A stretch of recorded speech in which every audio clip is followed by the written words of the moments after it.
नसीब का लिखा। 15वीं सदी की बात है। किसी एक गांव में बहुत ज्ञानी पंडित रहा करते थे। पंडित आजू बाजू के सारे ही गांव में बहुत प्रसिद्ध थे और इसी वजह से धनवान भी थे। पंडित का परिवार ज्यादा बड़ा नहीं था। पंडित अपनी पत्नी के साथ अपने बहुत बड़े घर में अकेले रहा करते थे, क्योंकि पंडित जी को कोई बेटा नहीं था और एक बेटी ही थी, जिसका विवाह पास के गांव वाले एक श्रीमंत के लड़के से हो चुका था। पंडित ने शादी से पहले अपने होने वाले दामाद की अच्छे से जांच पड़ताल की थी और अपनी बेटी का भविष्य भी ठीक से पढ़ा था। तब जाकर उसने बेटी की शादी की। लेकिन चंद सालों में ही पंडित जी का दामाद बुरी आदतों के चंगुल में फंस गया। जुआ और शराब की लत ने उसे सड़क पर लाकर रख दिया। अपने बेटी की ऐसी दुर्दशा देख पंडित की पत्नी काफी दुखी थी और अक्सर पंडित को कहा करती थी कि तुम जाकर उनकी मदद कर आओ। पंडित हमेशा अपनी बीवी को यह कहकर उनकी मदद करने के लिए मना कर देता कि अभी कुछ समय तक उनका बुरा वक्त चला है। हम चाहे कितनी भी कोशिश कर लें, जो उनके नसीब में नहीं है वह उन्हें नहीं मिल पाएगा। पंडित की ऐसी बातों से उसकी पत्नी काफी दुखी हो जाया करती थी और मन ही मन सोचती थी कि कैसा स्वार्थी पिता है, अपनी बेटी को इतने कष्टों में देखकर भी उसकी मदद नहीं करता। आखिर भगवान ने जो इतना सारा धन धान्य दिया, उसका क्या करेंगे? हमें कोई और औलाद भी तो नहीं है। ले देकर एक बेटी है और उसके लिए भी कुछ नहीं करेंगे तो क्या करेंगे? पंडित ऐसा नहीं सोचता था। ऐसा नहीं है कि पंडित अपनी पुत्री से प्रेम नहीं करता था, लेकिन उसने अपनी पुत्री की कुंडली इतने अच्छे से पढ़ी थी और वह यह पहले से ही जानता था कि वह चाहे किसी भी लड़के से शादी करती, लेकिन उसके जीवन में यह समय आने वाला ही था और बिना इसे भुगते उसको छुटकारा नहीं मिलने वाला था। एक दिन खाने पीने के लिए भी मोहताज हो चुके पंडित के बेटी और दामाद उसके घर पर आए।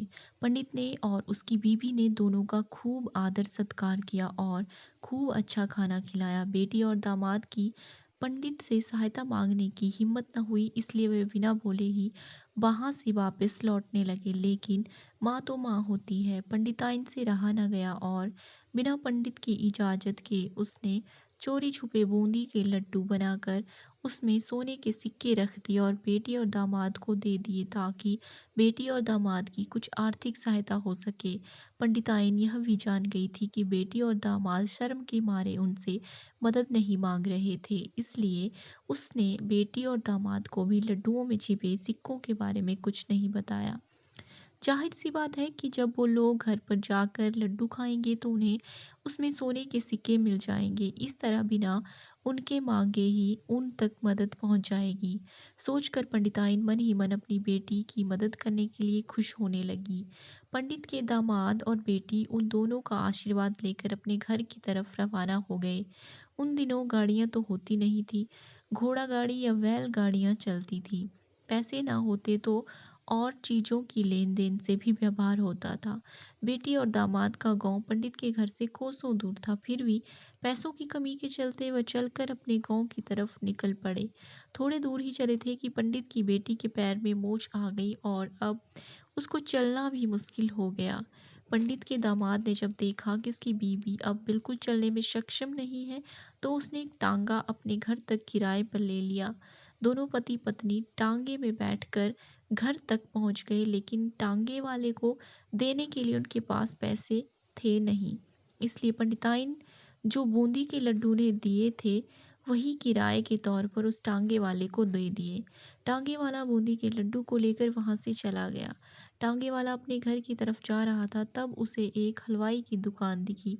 उसने सोचा कि थोड़े से बूंदी के लड्डुओं से मेरे घर के लोगों का पेट थोड़ी भरने वाला है। इससे अच्छा मैं इन बूंदी के लड्डुओं को बेचकर उनसे कुछ चावल खरीद लेता हूँ। टांगे वाले ने बूंदी के लड्डू हलवाई को बेच दिए। जिस गांव में वह हलवाई रहता था, उसी गांव में एक आदमी ने अपने घर पर पूजा रखी थी और उसी पंडित को उस पूजा के लिए बुलवाया था। पूजा में लगने वाले प्रसाद के लिए उस आदमी ने उसी हलवाई से बूंदी के लड्डू लिए, जहां पर उस टांगे वाले ने बेचे थे। हलवाई ने भी उस आदमी को टांगे वाले से खरीदे हुए लड्डू ही पहले दिए ताकि वह खराब ना हो जाए, क्योंकि वह नहीं जानता था यह लड्डू कब बने हैं। पूजा खत्म होने पर दक्षिणा और बूंदी के लड्डू लेकर जब पंडित अपने घर आया और खाना खाने बैठा तो प्रसाद में लाए बूंदी के लड्डू खाते वक्त लड्डू से सोने का सिक्का निकला। इस घटना को देखकर पंडिताइन की आंखों से आंसू बहने लगे। पंडित ने जब पंडिताइन से उससे रोने का कारण पूछा तो पंडिताइन ने पंडित को सब कुछ बताया और पंडित से उनकी बातों पर भरोसा न करने के लिए माफी मांगी। पंडित ने पंडिताइन के आंसू पोंछे और कहा कि तुम्हारी तरह मैं भी हमारी बेटी को बहुत प्रेम करता हूँ, लेकिन अगर हम उसकी अब मदद करते हैं तो दामाद हमसे हमेशा ऐसी ही मदद की अपेक्षा रखेगा और अपनी बुरी आदतों को कभी न छोड़ेगा। पंडिताइन भी अब पंडित की बातों से सहमत हो गई। 2-3 महीने बीत गए। पंडित के दामाद और बेटी फिर से एक बार उसके घर आए और इस बार उनकी परिस्थिति पहले से बेहतर थी, क्योंकि पिछली बार खाली हाथ जाने के बाद दामाद ने नया काम शुरू कर दिया था और अपनी सारी बुरी आदतें भी छोड़ दी थी। दोस्तों, नसीब का लिखा नहीं बदलता। यह कहानी आपको कैसी लगी? प्लीज़ कमेंट बॉक्स में ज़रूर बताएं। क्या आप भी नसीब पर भरोसा रखते हैं या फिर आप उन लोगों में से हैं जो अपना नसीब खुद अपने हाथों से लिखना चाहते हैं?